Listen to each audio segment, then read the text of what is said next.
Now, let's look at chapter 1, right? Let us look at chapter 1. And in chapter 1, that's microeconomics. We'll look at the nature and the scope of economy. So, what you're supposed to know as candidates, you should be able to define basic economic concepts and theory. Just know the definitions, right? Understand the basic concepts. Concepts of interest are scarcity. We'll look at scarcity.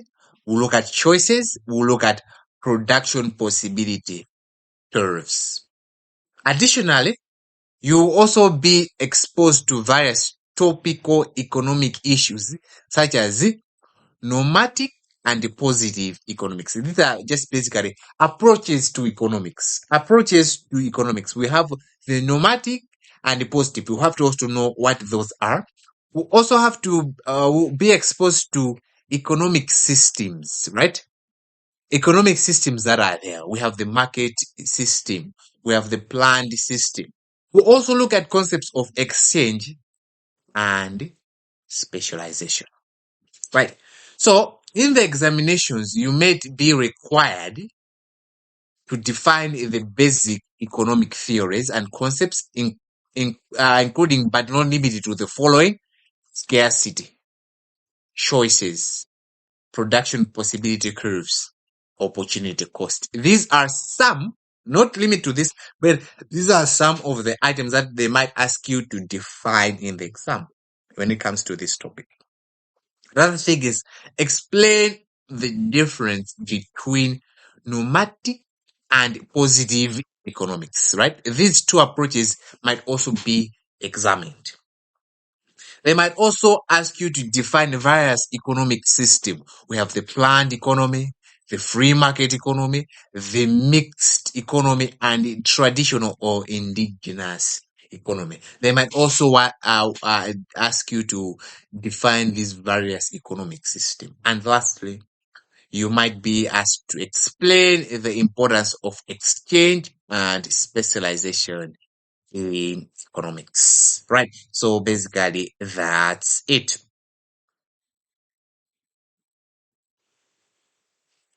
So the learning objective of this chapter are: define the term economics.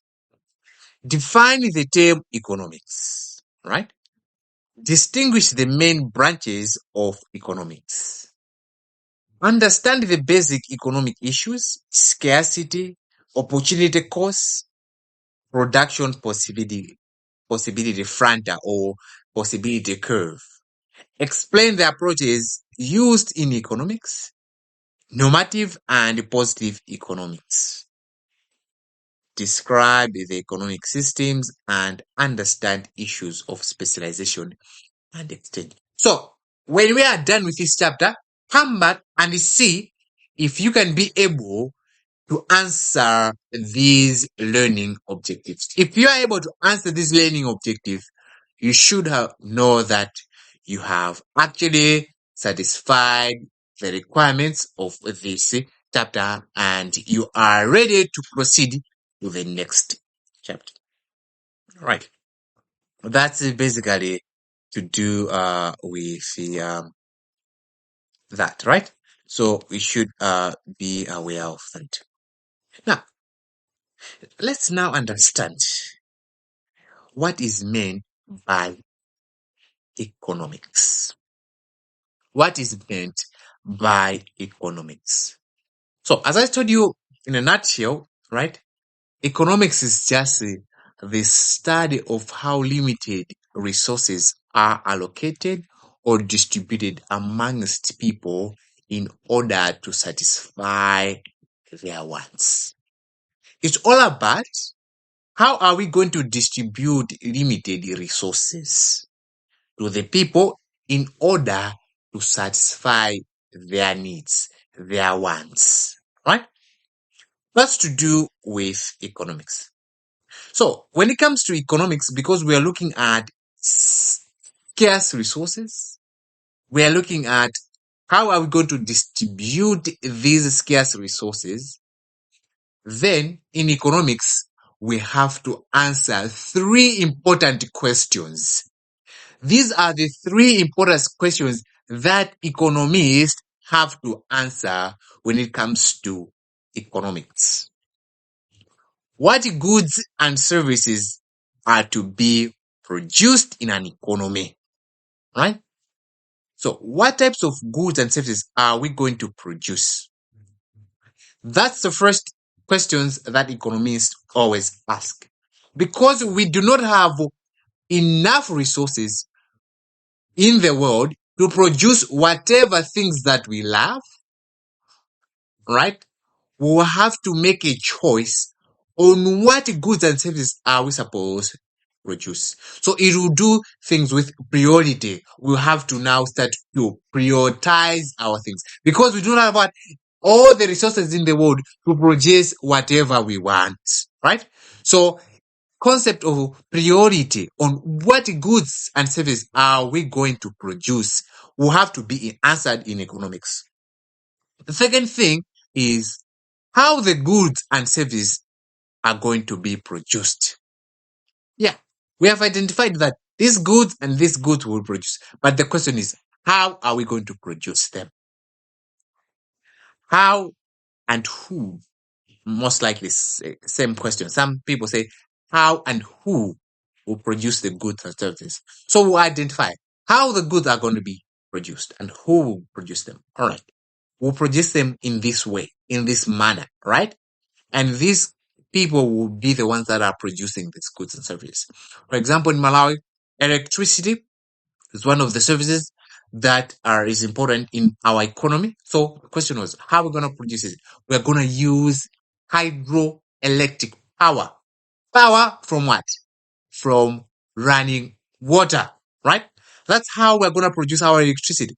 Who are we going to produce? We said that, all right, a statutory body, ESCOM, will be the one producing electricity in Malawi. So we answered those questions as economists. Then, how are the goods and services going to be distributed? That's the question. How are we going to distribute them to people in the economy? Right. So basically, the same question in electricity.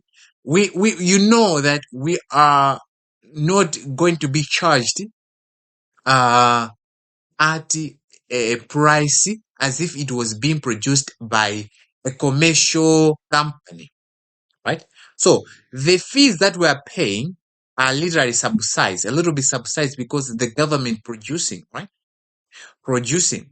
So there is a way of actually deciding on how we are going to distribute them so that everyone in the economy is satisfied. So these very important questions have to be in back of your head when it comes to economics. So we'll look at them again as we proceed. So very important is to just grasp the concept that economics is the study of how limited resources are going to be distributed to people in order to satisfy their wants. So let's look at the 2 branches of economics. We have 2 branches of economics. That is microeconomics. That's what we're saying, that from chapter 1 to chapter 5 is basically to do with microeconomics. And then we also have macroeconomics. That's chapter 6 to chapter 13. So micro means small. So the word micro means small. So the word micro means small, while the word macro means big, right? So when it comes to microeconomics, it's just the study of how individual households or firm in an economy make their decisions. So you can see now the focus of this type or branch of economics is to do with, we are focusing on a small area. That's why it's called what? Macro. So in the economy, an economy could be a region in which we are talking about our economy. Most likely, when we talk about an economy, we are talking about most likely a country. right? Most likely, when we are referring to as an economy, most times we'll be referring to a country in how they are actually what distributing their limited resources. But most likely, an economy is just a region in where we're actually looking at how we're going to what look at the distribution of limited resources. But we'll be looking at an economy as the region, and the region should be a country-wide, right? Country-wide or national-wide. So when we're looking at microeconomics, we are focusing on a small party of the economy.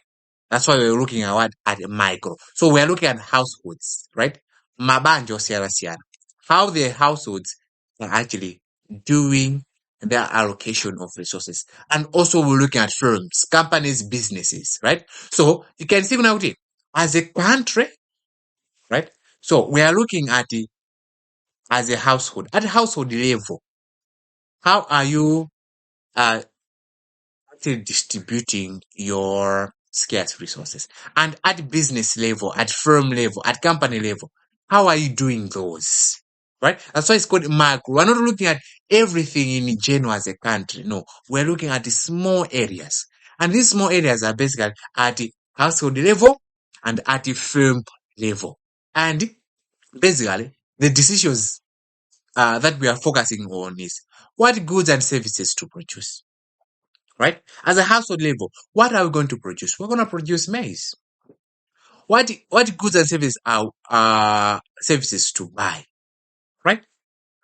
How the goods and services should be produced, how the goods and services are supposed to be distributed. So basically, that's to do with micro. We are focusing on household level, and we are so focusing at the firm level, right? Firm level, company level, business level, right? That's basically it. Well, when it comes to microeconomics, is basically the study of economy-wide phenomena. So as we said, in other words, as we said, an economy will be referring it as a region, and this region is a country. So we're looking at a country-wide phenomena or things that are affecting the whole country or the whole economy in that manner. Right? So what are the concepts that are affecting the whole economy? The things to do with inflation, how prices of commodities are rising, right? How prices of commodities are rising. We know this will affect each and every person in the economy, in the country. Unemployment is to do with the whole country. If the unemployment rate is high, it means we know that a lot of people in the country are failing to secure jobs, economic growth, right? So these are actually affecting the economic economy wide, right? Or the country wide. So this depends actually on the policies that have been adopted to deal with what these economic problems. That's why when it comes to campaigns, people's manifestations are looking at how are we going to deal with economic problems, right? For example, Tonsi Alliance were saying that they will create 1 million jobs, right? That was to what? To say that they are going to deal with the problem of unemployment, right? That's to do with macroeconomics. Right. Now that we've looked at the two branches of economics, now let's look at some basic concepts in economics that we have to be familiar with, right? Basic issues that we have to be familiar with. Just to take you back, we talked about economics being the study of how limited resources or scarce resources are going to be distributed. Now, we should understand the concept of scarcity of resources or limited resources. That's something that we have to understand. So the term scarcity refers to a condition which resources are limited in supply. So we're not talking about scarcity, we're saying that resources are in limited supply. We do not have all the resources in the world. So scarcity exists in all aspects of life, such as producers have insufficient productive resources to produce so much of everything. That's basically it, right? The procedure do not have sufficient resources to produce everything that they want, right? For the economy. That is why maybe ESCOM, because we don't have the resources to produce enough electricity, that's why we have blackouts, right? We do not have sufficient resources to produce enough of everything, right? In such case, the resources that can be identified and used efficiently in order to maximize the output are land, labor, capital, and entrepreneurship. So these resources have to be used to maximize the output of our resources. So we have to be playing around with this. Collectively, these items are called factors of production. Factors of production. When you hear factors of production, they're talking about land, labor, capital, and entrepreneurship. So we will be playing around with these factors of production to produce the output, right? To produce the output. Another concept that we have to be familiar with is to do with choices. We have identified that we do not have all the resources in the world to produce everything. So what's next? We'll have to make choices. We have to make choices. We have to make choices.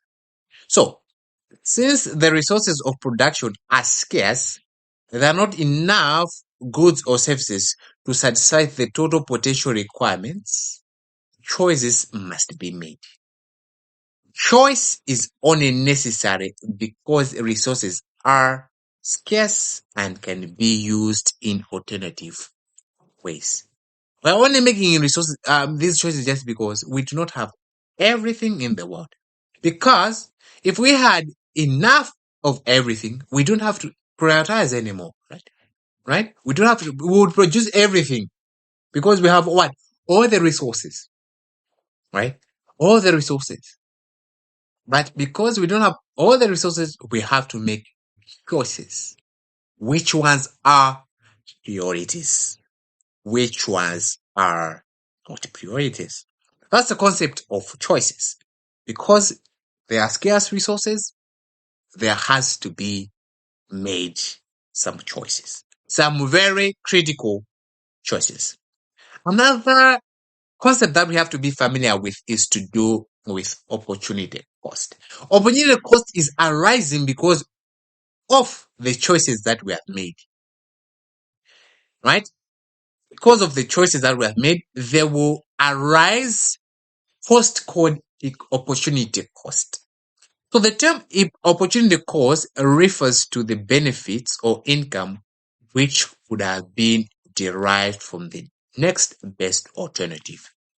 Or some people define it as benefit foregone, right? Benefit from gone from doing the best next alternative, right? So opportunity cost is basically what we're saying is if we make a choice between 1 and 2 and 3, if we choose 1 because we know this is the best, right?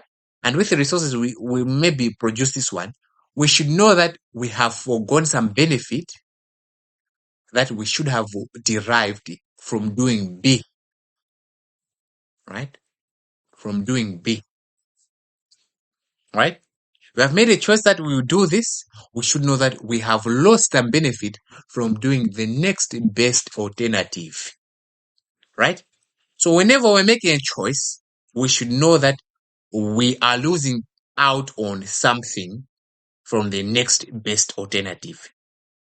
So, therefore, measures of the cost of any economic choice. So, it's basically a measure of any economic choice. Any choice that we make, it is basically we are measuring that cost, because the moment we choose one, we have lost two, right? For example, an example of economic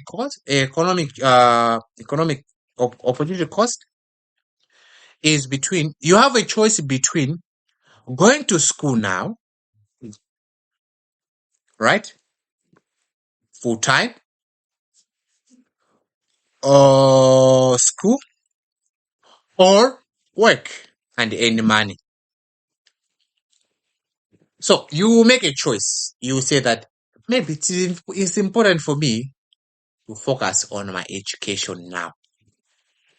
Know that you are losing the benefit from going to work, because you should have been receiving salary the time you're going to school. Because some right now is receiving the salary because he's not going to school, he's working. That's the opportunity cost. Even if I chose to go to work now, you should know that you are losing out on the education, right? Because you should have maybe acquired some knowledge that should have earned you even more money. So so the cost of making an economic decision is called what? Opportunity cost. So two definitions is either you are saying that it is the benefit which would have been derived from the next best alternative or activity, or the benefit foregone from the next best alternative. The same thing, right? The same thing. So it's a benefit foregone from doing the next best alternative. So you are losing out because you choose one over the other. So that's to do with the opportunity cost. Right? Now let's look at production. Production is just the process of creating goods and services by combining the factors of production. Right? The factors of production, we say that is land, capital, entrepreneurship, right? Collectively, they're called factors of production. So the process of actually creating goods and services by combining the factors of production is what is called production, right? Production. Now, production. Very important concepts that we have to look at, right? So we have introduced the term factors of production, right? Factors of production. Let us look at what factors of production, and we'll look at each in turn. We'll look at land, we'll look at labor, we'll look at capital, and we'll look at entrepreneurship. So, these are resources which have to be combined in order to produce goods and services. That's the definition of factors of production. These are the resources that we have to combine in order for us to produce goods and services. So the main factors of production that we'll have to be familiar with are land, labor, capital, and entrepreneurship. We're not saying that these are the only factors of production, but these are the main factors of production, right? Sometimes they are called agents of food production. So the same thing, agents and factors of production is one and the same things. These are just resources that have to be combined in order for us to produce goods and services. So let us look at land. So when you're looking at land, we're not only referring to the land that we know, right? When it comes to economics, land refers to resources provided by nature, which the firm uses. So if the things are provided by nature, right, that is land. So it doesn't only refer to the cultivation land, it can refer to water, right? Can refer to minerals, right? Forest, and so on. right? So that's basically even the natural fish, right? The natural fish that we're talking about, right? If we are going to fish, for example, a fisherman, right? Who is not all fish, right? Because we're talking about natural fish, right?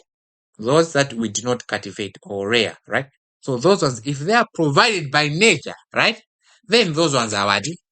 Land. They will be collectively referred to land in economics. So all these resources are freely supplied by nature, right? They have been freely supplied by nature, wind, air, and so on, right? Which aim, which aid people in producing goods and services. So if the wind is actually giving you, for example, you're using wind turbines to produce electricity, for you, wind is land, right? It's something that has been provided by nature, right? So Malawi being an agri-economic country, land for us is very important, right? Because we are actually focusing on what? Agriculture, right? So we need actual land, right? Farmland, the actual land, right? Because we need to cultivate there. So land is very vital for a country like Malawi because it is an agro-based economy. It is an agro-based economy. So that's land. So the factor of production land, and this is the cost of land. For us to acquire land, the cost is renting, right? So if I do not have land, I'll definitely have to rent out land. So the cost or let me just say, or the benefit of land or having land, we could say benefit or cost, right? Benefit of having land is that you can rent it out. You can rent it out, right? In other words, the return on land is, or let's not refer to cost, but the return or the benefit of having land is that you can rent it out and you can earn the rental incomes, right? So land, the benefit is renting out. You can rent it out. When it comes to labor, we're not talking about labor. We are just talking about the human effort. We're just focusing on the human effort. It can be physical or mental. So don't only think as labor being the physical effort that a person is doing, cultivating or digging. No.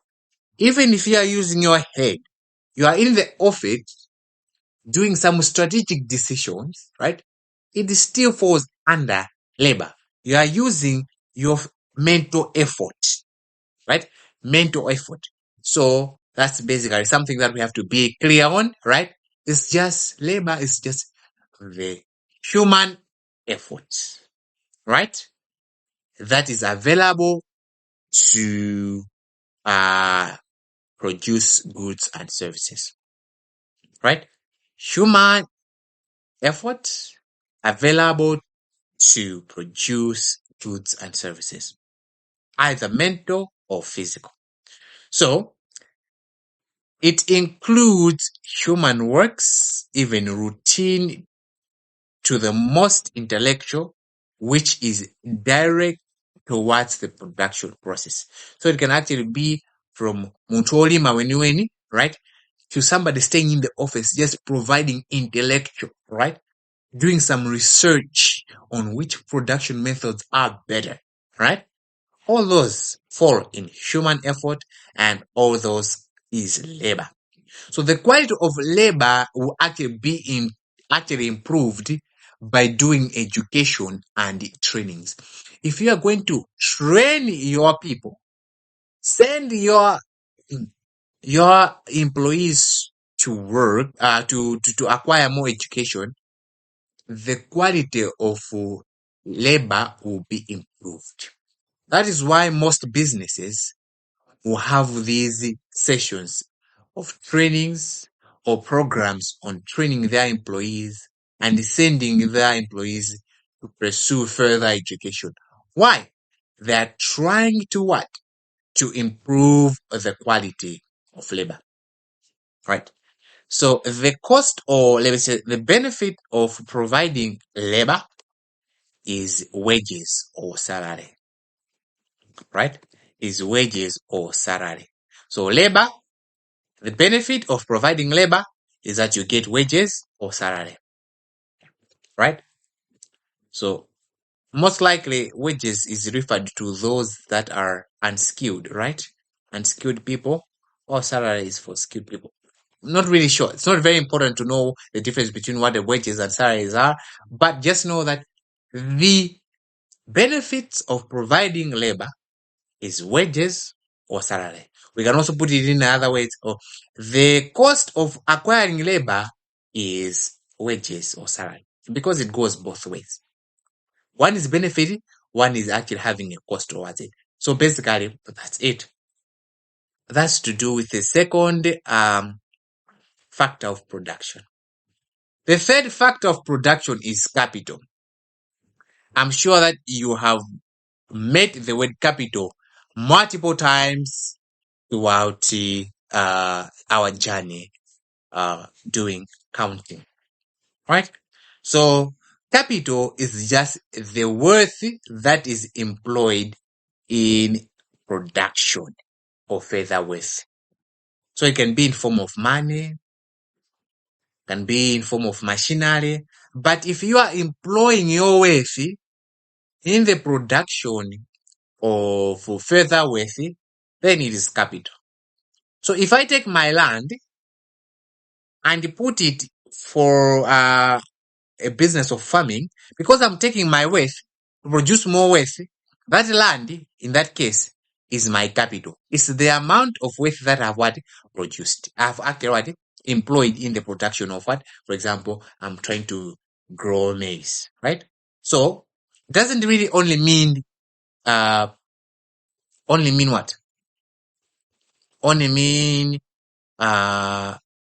what? The money, right? It can also be other machineries and all. But if you have taken your worth and used it to produce more wealth, that's called capital. So the reward or the benefit of capital is what is called interest. Interest, right? So you get interest for providing the capital, right? Capital. So that's the reward or the benefit of capital. Or you could say that the cost of capital, borrowing capital, what is interest, right? Same thing. And the last main factor of production is entrepreneurship. Very important concepts, and this is one of the things that Malawi is trying to promote, right? Osangodalira ntchito. Be entrepreneurs. So that's basically it. What is entrepreneurship, right? Entrepreneurship is just the innovative and risk-taking activity of individuals and firms for new products and new markets. So you are trying to be innovative, and you are also at the same time you are taking risks, right? And you are trying to produce new products and find new markets. The concept of entrepreneurship is very easy, right? What you have to do is just to do your research and see what is lacking in the market, which is called a market gap. If there is a gap in the market, what you have to do is to just fill in the market. That way, you are an entrepreneur, you make money. Easy, right?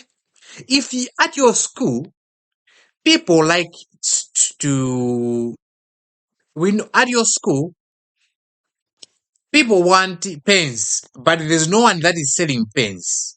You can be an entrepreneur and source pens and be selling there, right? So it's like you have identified a new market. The product is not, it's not that the pen you have produced a new pen. No, because the pens were already there, right? Because there are two things. It's either you have identified a new market or you have produced a new market, identified a new market,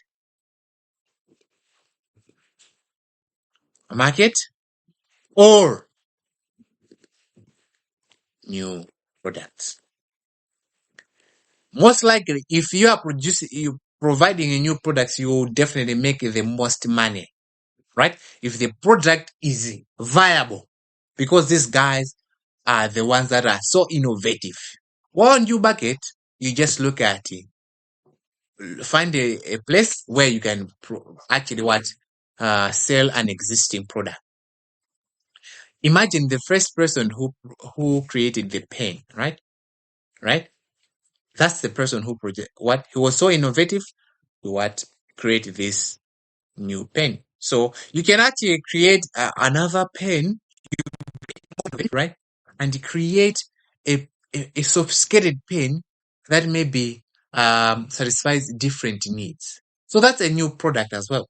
So it's either you are actually identifying a new product or a new market. So if you are able to do that, all right, then you are able to get a return in the form of what? Profit. So what the entrepreneur does is he's innovative, then he tries to combine the factors of production to actually produce something, right? So the reward for being an entrepreneur or for entrepreneurship is profits. That's where you now generate profits in that manner. So that's to do with the factors of production. So we stop here.